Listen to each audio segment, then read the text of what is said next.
नमस्कार। आप सभी का हमारे YouTube चैनल पर हार्दिक स्वागत है। हम लोग पढ़ रहे हैं नियंत्रण एवं समन्वय। नियंत्रण और समन्वय के बारे में आप लोग जानते हैं। मैंने आपको पहले इनकी परिभाषा बड़े तरीके से बताई भी है। इसके अंदर आज का जो अपना मोस्ट इंपॉर्टेंट जो टॉपिक रहेगा वो रहेगा मानव मस्तिष्क। और मानव मस्तिष्क के बारे में आप लोग जानते ही होंगे। हमारे शरीर में जितनी भी क्रियाएं होती है, जो भी काम होता है, उनका नियंत्रण हो गया, उनका संचालन हो गया। कहाँ से शुरू होता है, उनका नियंत्रण किसके द्वारा किया जाता है, आपको पता होगा। वो हमारे शरीर के मानव मस्तिष्क के द्वारा किया जाता है। मस्तिष्क के भी अंदर अलग अलग भाग होते हैं, अलग अलग भागों के अलग अलग कार्य होते हैं। आपको पता होगा समन्वय समन्वय का मतलब होता है हमारे शरीर में अलग अलग अंग होते हैं, उनके अलग अलग कार्य होते हैं। उन कार्यों का आपस में तालमेल होना भी जरूरी है, क्योंकि एक साथ में सभी कार्य हो नहीं सकते। अलग अलग समय में अलग अलग कार्य होते हैं और उनका संचालन नियंत्रण किसके द्वारा होता है? वो नियंत्रण होता है आपका मानव मस्तिष्क के द्वारा।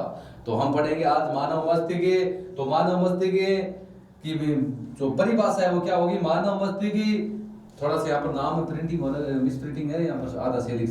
जो आपका मस्तिष्क होता है वो मस्तिष्क सभी क्रियाओं का समन्वय केंद्र है। समन्वय केंद्र का मतलब होता है हमारे शरीर के अंदर जितने भी अंग है, जो भी अंग है, जो भी कार्य करते हैं, उन सभी का नियंत्रण किसके द्वारा किया जाता है? मानव मस्तिष्क के द्वारा किया जाता है। और इस मानव मस्तिष्क के कितने भाग हैं? उसके मुख्य 3 भाग है। ये पहला क्वेश्चन अपना यहीं पर बन गया। आपको यदि पूछ ले मानव के मस्तिष्क को कितने भागों में बांटा गया है? मानव मस्तिष्क को मुख्य रूप से 3 भागों में बांटा गया है। 3 भाग कौन कौन से हैं? पहला आपका हो गया अग्र मस्तिष्क, दूसरा हो गया आपका मध्य मस्तिष्क और तीसरा हो गया आपका पश्च मस्तिष्क।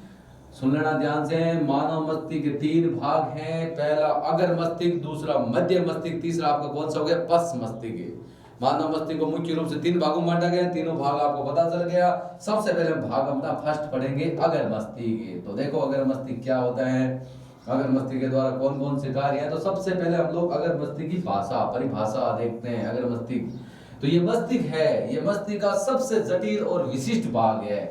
जटिल और विशिष्ट भाग है और इसे परमस्तिष्क भी कहते हैं। अभी क्वेश्चन एक और बन गया, मानव मस्तिष्क के किस भाग को परमस्तिष्क भी कहते हैं? यह सीधा नाम आता है परमस्तिष्क। तो मानव मस्तिष्क का अग्र भाग होता है, उस अग्र भाग को मानव का परमस्तिष्क कहता है, जो मानव मस्तिष्क का सबसे जटिल और विशिष्ट भाग है। क्योंकि ज्यादातर जितनी भी क्रियाएं होती है, उन क्रियाओं का नियंत्रण किसके द्वारा किया जाता है? अग्र मस्तिष्क के द्वारा किया जाता है। इसीलिए ये सबसे विशिष्ट और जटिल भाग है और उसका दूसरा नाम है परमस्तिष्क। उसका दूसरा नाम क्या है? परमस्तिष्क। तो अब हम लोग देखते हैं अग्र मस्तिष्क के क्या क्या कार्य हैं। देखो कार्य अग्र मस्तिष्क के कार्य में अपना पहला कार्य दे रखा है मस्तिष्क का मुख्य सोचने वाला भाग। अब मानव मस्तिष्क के जितने भी मतलब आगे की पीछे की जो कार्य, उसको क्या करना है क्या नहीं करना है, जो भी सोचता है, सोचने का काम मानव मस्तिष्क का अग्र भाग करता है। आपको यदि पूछ ले कि मानव का जो सोचने वाला भाग होता है, भाई हम अभी मैं क्या कर रहा हूँ, 1 घंटे बाद मुझे क्या करना है, कल मुझे क्या करना है, आगे का मेरा क्या टारगेट है, वो जो सोचने का जो भी काम है वो मानव मस्तिष्क का अग्र भाग करता है। दूसरे पर बात करते हैं अच्छी क्रियाएं। जितनी भी अच्छी क्रियाएं होती हैं, चाहे चलना हो गया, उठना हो गया, बैठना हो गया, लिखना हो गया, पढ़ना हो गया,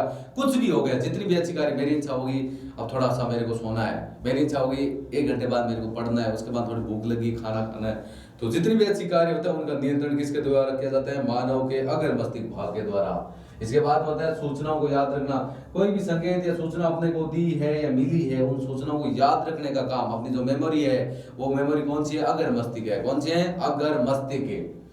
उसके बाद अगला है अपना शरीर के विभिन्न हिस्सों से संपूर्ण सूचनाओं को एकत्रित करना और उनका समायोजन करना। अब मतलब शरीर के अलग अलग अंगों द्वारा, उद्दीपन के कारण हो सकता है या किसी गति के कारण हो सकता है, अपने को जो ज्ञानेंद्रिय द्वारा, तंत्रिका कोशिका द्वारा, मर्मरज्जु से मस्तिष्क के द्वारा जो आपके पास सूचना पहुंचती है, उन सूचनाओं को एकत्रित करने का काम भी कौन करता है? अग्र मस्तिष्क करता है। उसके बाद उनका समायोजन, मतलब किसी क्रिया के विपरीत प्रतिक्रिया कैसे करनी, किसी अनुक्रिया के विपरीत प्रतिक्रिया कैसे करनी, वो आपका कौन सा भाग करता है? मस्तिष्क का। वो आपका परमस्तिष्क या अग्र मस्तिष्क करता है, याद रखना अपना। और 5वां हो गया अपना भूख से संबंधित केंद्र है। आपको कब खाना खाना है, आपको भूख लगी है या नहीं लगी है, ये निश्चित करता है मानव का अग्र मस्तिष्क भाग। तो ये देख सकते हो मानव अग्र मस्तिष्क के मुख्य से आपको 5 कार्य दे रखे हैं। यदि आपको किसी एग्जाम यदि आपको पूछेंगे ना अग्र मस्तिष्क के कार्य लिखो, तो हाईएस्ट आपको 2 पूछेंगे, 2 या 4 पूछ सकते हैं, इससे ज्यादा आपको कोई नहीं पूछ सकते। लेकिन मैंने आपको तो 5 बता दिए हैं। जो भी मोस्ट इंपॉर्टेंट जितने भी हैं वो बता दिए, दोबारा देख सकते हो वहां पे। पहला आपका क्या दे रखा है? जितने भी मस्तिष्क का मुख्य जो सोचने वाला भाग होता है वो अग्र मस्तिष्क होता है। दूसरी बात, ऐच्छिक कार्यों का नियंत्रण किसके द्वारा किया जाता है? अगर मस्तिष्क के द्वारा किया जाता है। सूचनाओं को याद रखने का काम कौन करता है? अगर मस्तिष्क करता है। शरीर की विभिन्न हिस्सों से सूचनाओं को एकत्रित करने का काम और उनका समायोजन करने का काम कौन करता है? अगर मस्तिष्क करता है। और भूख से संबंधित जो केंद्र है उनका नियंत्रण किसके द्वारा किया जाता है? अगर मस्तिष्क के द्वारा किया जाता है। ये आपका अगर मस्तिष्क के कार्य। अगला पड़ता है मध्य मस्तिष्क। तो देखो सुन लेना अपना सबके कार्य ध्यान से देख लेना। जब इसका डायग्राम में चित्र में हम लोग देखेंगे ना तो आपसे पूछेंगे कौन कौन से इसके कार्य हैं। तो 2 नंबर आपका मध्य मस्तिष्क के बारे में बात करते हैं। तो देख लो मध्य मस्तिष्क। मध्य जो मस्तिष्क होता है वो अनैच्छिक क्रियाओं का मतलब होता है अनैच्छिक क्रिया कौन कौन सी? जैसे श्वसन होती है, रक्तदाब होती है, वो आपकी अनैच्छिक क्रिया होती है। अनैच्छिक क्रियाओं का नियंत्रण करना। मानव शरीर में जितनी भी अनैच्छिक क्रिया होती है, जो सांस लेने की जो प्रक्रिया होती है वो अनैच्छिक है, आपकी इच्छा के अनुसार तो होती नहीं है। बहुत सारी अनैच्छिक क्रियाएं कौन कौन सी देखो, जैसे पुतली के आकार में परिवर्तन। आपकी पुतली, जैसे हमारी आंख की पुतली होती है, अब पुतली होती है उसके आकार में परिवर्तन होता है। अब आपको खुद को पता है कि जैसे हम लोग अंधेरे से प्रकाश में आते हैं तो अपनी पुतली का आकार बढ़ जाता है। और नहीं सॉरी, अंधेरे से जैसे प्रकाश में आता है तो पुतली का आकार छोटा हो जाता है। प्रकाश से अंधेरे में जाते हैं तो पुतली का आकार क्या हो जाता है? बड़ा हो जाता है, क्योंकि वो प्रकाश के ऊपर भी निर्भर करता है। तो पुतली का आकार में जो परिवर्तन होता है ये एक प्रकार की अनैच्छिक क्रिया है। जैसे सिर हो गया, सिर हो गया, गर्दन हो गया आदि की जो प्रतिवर्ती जो क्रिया होती है, जैसे इधर उधर हम लोग गर्दन को ऐसे घुमाते रहते हैं, ये एक प्रकार की अनैच्छिक क्रिया होती है। और अनैच्छिक क्रिया जितनी भी अनैच्छिक क्रिया होती है उनका नियंत्रण किसके द्वारा होता है? मध्य मस्तिष्क के द्वारा। याद रखना, ऐच्छिक क्रियाओं का नियंत्रण तो अपना अगर मस्तिष्क के द्वारा होता है, अनैच्छिक क्रियाओं का नियंत्रण किसके द्वारा होता है? मध्य मस्तिष्क। उदाहरण बताना चाहो तो आप बता सकते हो कि जैसे पुतली, आंख की जो पुतली होती है उसका आकार में परिवर्तन, अंधेरे से प्रकाश में जाते हैं पुतली का आकार में आकार थोड़ा छोटा हो जाता है, जबकि उसमें बात करें किसमें? प्रकाश से अंधेरे में जाए तो आकार बड़ा हो जाता है। और सिर और गर्दन आदि की प्रतिवर्ती क्रिया हो सकती है। इसके बाद में आगे बात करें पश्च मस्तिष्क, जो अपना तीसरा भाग है मानव मस्तिष्क का। पश्च मस्तिष्क के बारे में बात करते हैं। पश्च मस्तिष्क को भी आगे 3 भागों में बांटा गया है। जो पश्च मस्तिष्क है मानव का, उसको भी 3 भागों में बांटा गया है। कौन कौन से आपके 3 भाग हैं? पहला हो गया आपका अनुमस्तिष्क। यदि आपको पूछे ना कि मानव मस्तिष्क के किस भाग को अनुमस्तिष्क कहते हैं, वो आपका पश्च मस्तिष्क है। यदि आपको पूछे कि परमस्तिष्क किस भाग को कहते हैं, वो आपका अगर मस्तिष्क है। तो मानव पश्च मस्तिष्क को 3 मस्तिष्क को 3 भागों में बांटा गया है, अगर मस्तिष्क, मध्य मस्तिष्क और पश्च मस्तिष्क। आगे जो आपका पश्च मस्तिष्क है उसको भी कितने भागों में बांटा है? उसको भी 3 भागों में बांटा है। 3 भाग कौन कौन से आपके? पहला है आपका अनुमस्तिष्क, वो आपकी शरीर की सह स्थिति तथा संतुलन बनाना। आपके शरीर का जो संतुलन बनाने का कार्य करता है वो अनुमस्तिष्क करता है। सह स्थिति, आपके किस समय क्या स्थिति होनी चाहिए शरीर की, या आपके शरीर का संतुलन बनाने का जो कार्य करता है वो मानव मस्तिष्क का कौन सा भाग करता है? अनुमस्तिष्क। और अनुमस्तिष्क किसका भाग है? पश्च मस्तिष्क का। सुन लेना ध्यान से। इसके बाद में जैसे पेन उठाना, हम एग्जांपल के रूप में ऐसे देख लें, पेन उठाना, पेन उठा रहे हैं हम लोग तो शरीर का संतुलन बनाएंगे, सही स्थिति बनाएंगे। अब पेन, जैसे ये पेन मैंने रख दिया, पेन को उठाना चाहता हूँ, वैसे अपने हाथ की कुछ न कुछ स्थिति में मैं परिवर्तन करूंगा तो उठाऊंगा। तो सीधा ऐसे हाथ लगाने से उठा नहीं पाऊंगा। किसी भी काम को करने के लिए आपके शरीर की सही स्थिति होती है, ये उसका संतुलन बनाना जरूरी है। और उसका कंट्रोल किसके द्वारा होता है? अनुमस्तिष्क के द्वारा। सुन लेना ध्यान से। आगे देखो, ये दूसरा हो गया आपका मेडुला। मेडुला की बात करते हैं। ये किसका भाग है? मेडुला। मेडुला आपका पश्च मस्तिष्क का दूसरा भाग है। मेडुला क्या करता है? तो आपके अनैच्छिक कार्य होते हैं। अनैच्छिक कार्य कौन कौन से हो गए? जैसे रक्तचाप हो गया, वमन हो गया, ये जितने भी अनैच्छिक कार्य होते हैं उनका नियंत्रण किसके द्वारा होता है? एक अनैच्छिक कार्यों की बात हो रही है, एक अनैच्छिक क्रिया होती है। अनैच्छिक क्रियाएं कौन सी थी? अनैच्छिक क्रियाओं का नियंत्रण होता है मध्य मस्तिष्क के द्वारा, जिसमें पुतली का आकार में परिवर्तन होता है, सिर, गर्दन आदि में जो प्रतिवर्ती क्रिया होती है उनकी बात करते हैं। और हम बात करते हैं अनैच्छिक कार्य और क्रिया में फर्क होता है। अनैच्छिक कार्य कौन कौन से? रक्तचाप हो गया, वमन हो गया। इन कार्यों के ऊपर नियंत्रण कौन करता है? हमारे शरीर का पश्च मस्तिष्क का भाग नंबर 2 मेडुला करता है। याद रखना, मेडुला। अनैच्छिक जितने भी कार्य होते हैं उनका नियंत्रण किसके द्वारा होता है? मेडुला के द्वारा। और तीसरा अपना दे रखा है पश्च मस्तिष्क का भाग जिसका नाम है पॉन्स, से जो अनैच्छिक क्रियाओं जैसे श्वसन आदि का नियंत्रण और करता है। ये देख लो, ये भी क्रियाओं पॉन्स होता है। मध्य मस्तिष्क तो करता है, उसके साथ में ये भी और करता है पॉन्स, अनैच्छिक क्रियाओं जैसे श्वसन का नियंत्रण करना। ये तो थे अपने अगर मस्तिष्क, मध्य मस्तिष्क और पश्च मस्तिष्क के कार्य। अब हम लोग देख लेते हैं, आपको डायग्राम दिखा देते हैं। देखो, आपको डायग्राम से ध्यान से देखो पहले आप इसको।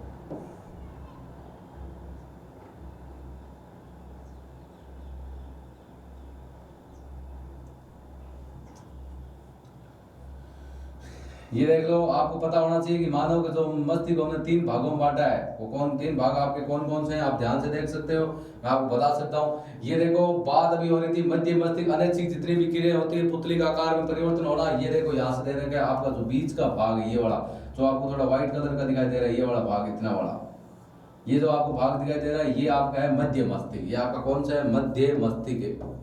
ये आपका मध्य मस्तिष्क है। कौन सा भाग है? शरीर का मध्य मस्तिष्क, जो जितनी भी अनैच्छिक क्रियाएं होती है, अनैच्छिक क्रियाओं का नियंत्रण करने का काम करता है मध्य मस्तिष्क। उसके बाद हम बात करते हैं, ये आपका पर मस्तिष्क। पर मस्तिष्क जो होता है वो आपका अगर मस्तिष्क को बोलते हैं। पर मस्तिष्क किसको बोलते हैं? अगर मस्तिष्क को। अगर मस्तिष्क को क्या बोलते हैं? अपना पर मस्तिष्क बोलते हैं।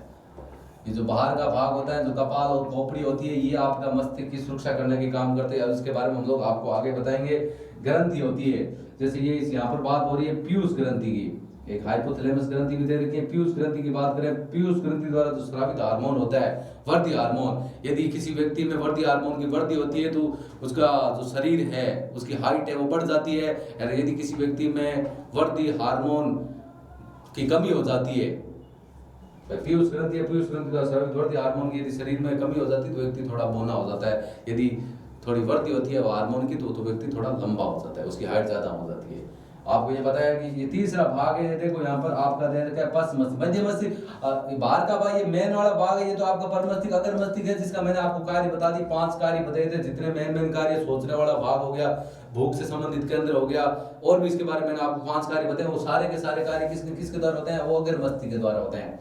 मध्य मस्तिष्क के द्वारा जितनी भी अनैच्छिक क्रियाएं होती है, जैसे पुतली का आकार में परिवर्तन होना, उनका अध्ययन किसमें किया जाता है? वो अपना किया जाता है मध्य मस्तिष्क में। जो यह पीयूष ग्रंथि, इसके बारे में मैंने आपको बता दिया। पीयूष ग्रंथि द्वारा स्रावित एक हार्मोन है, उस हार्मोन का नाम है वृद्धि हार्मोन। यदि किसी व्यक्ति में इसकी कमी होती है तो व्यक्ति बौना रह जाता है। यदि किसी व्यक्ति में इसकी वृद्धि होती है तो व्यक्ति क्या हो जाता है? लंबा हो जाता है। मस्तिष्क पर पश्च मस्तिष्क के भी हमने 3 भाग बताए थे। एक आपका जो पोन्स होता है, ये जितने भी अनैच्छिक क्रिया होती है, जैसे श्वसन के ऊपर नियंत्रण करने का काम ये पोन्स करता है। मेडुला के बारे में बताइए, अनैच्छिक कार्य होते हैं, जैसे रक्तचाप हो गया, वमन हो गया, उनके ऊपर नियंत्रण करने का काम ये मेडुला करता है। और जो अनुमस्तिष्क होता है, अनुमस्तिष्क जिसको पश्च मस्तिष्क का फर्स्ट भाग बोलते हैं। पश्च मस्तिष्क के भी अपने 3 भाग थे।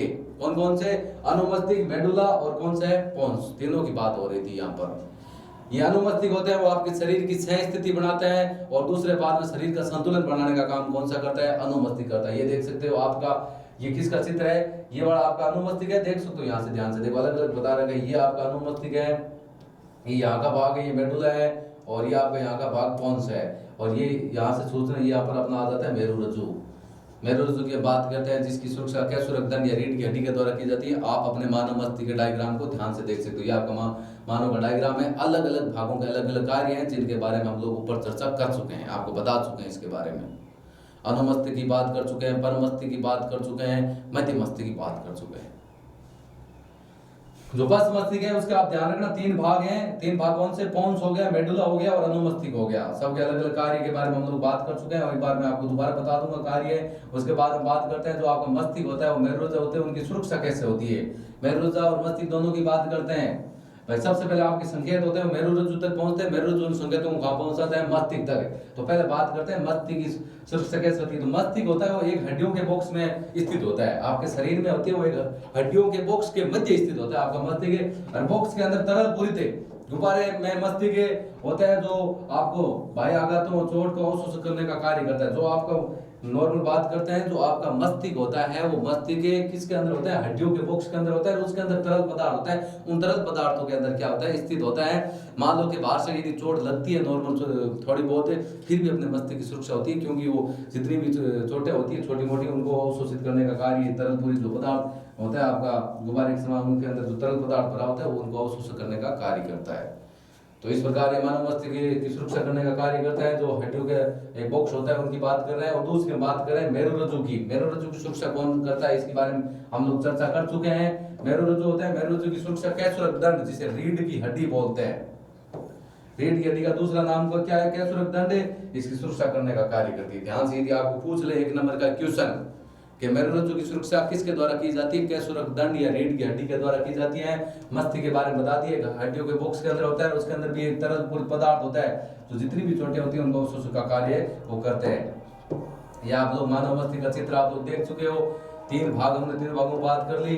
पोन्स का कार्य अनैच्छिक क्रियाओं जैसे शोषण का नियंत्रण करने का काम होता है। मेडुला का कार्य अनैच्छिक कार्य होते हैं, उनके ऊपर नियंत्रण करना, जैसे रक्तचाप वमन के ऊपर नियंत्रण करना। और अनुमस्तिष्क मैंने बता दिया, शरीर की सही स्थिति और संतुलन बनाना हो गया। पश्च मस्तिष्क के आपके तीन भाग है, कौन कौन से? अनुमस्तिष्क, मेडुला और पोन्स हो गए। और मध्य मस्तिष्क में एक ही है अनैच्छिक क्रियाओं का नियंत्रण, जैसे पुतली का आकार में परिवर्तन होता है, सिर गर्दन में जितनी भी प्रतिवर्ती क्रिया होती है उनके बारे में बात करते हैं। और ये है सबसे मेन आपका मस्तिष्क। कौन सा मस्तिष्क है? आपका अग्र मस्तिष्क और अग्र मस्तिष्क के 5 कार्य आपको दिए हुए बता दिया। मस्तिष्क का सोचने, प्रमुख सोचने वाला भाग, ऐच्छिक कार्यों का नियंत्रण करना, सूचनाओं को याद रखना और शरीर की विभिन्न हिस्सों में जो सूचनाएं होती है उनको एकत्रित करना, उनका संयोजन करना, भूख से संबंधित है अपना केंद्र हो गया। तो ये था आपका मानव मस्तिष्क, जिसकी जितनी भी मतलब मैंने इसके कार्य है तीनों भाग हमने बता दिए। तीनों भागों द्वारा कौन कौन से कार्य होते हैं उनके बारे में हमने बात कर ली। यदि वीडियो थोड़ा सा कम समझ में आया तो कोई बात नहीं, वीडियो को पीछे लेकर दोबारा देखिए, आपको जरूर समझ में आएगा। यदि वीडियो आपको अच्छा लगा तो इसको लाइक कीजिए और इसको शेयर कीजिए सभी दोस्तों के साथ में, और हमारे यूट्यूब चैनल को सब्सक्राइब कीजिए। Thank you. जय हिंद, जय भारत।